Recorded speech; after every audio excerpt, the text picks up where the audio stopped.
இது இந்த மாடல் வந்து integrated chicken and fish farming சொல்லுவாங்க.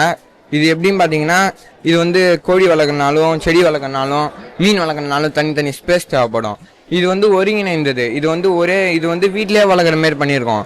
இதுவே நம்ம வந்து நிலம் வச்சுக்கிறாங்க பெரிய லெவலில் செய்யணும்னா இதையும் கூட சேர்த்துக்கலாம். இது ஃபஸ்ட் எப்படின்னா, கீழே வந்து நாங்கள் ஃபிஷ் டேங்க் வச்சுருவோம். அதுக்கு மேலே வந்து கோழி வச்சுருவோம். கோழியோட வேஸ்ட் வந்து ஃபிஷ்ஷுக்கு போவோம்.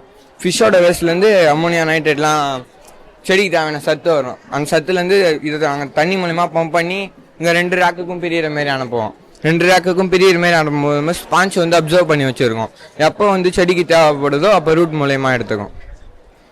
இதுவே பெரிய லெவலில் பண்ணோன்னா இதெல்லாம் கூட சேர்த்துக்கலாம். இதோட வேஸ்ட்லேருந்து இதை வேஸ்ட் ஆகாமல் நாங்கள் வந்து இதோட வேஸ்ட்டை வச்சு அதுக்கு வந்து நாங்கள் இந்தமாரி இது ஏற்படுத்துவோம். மீன் அமிலம்லாம் ரெடி பண்ணுவோம்.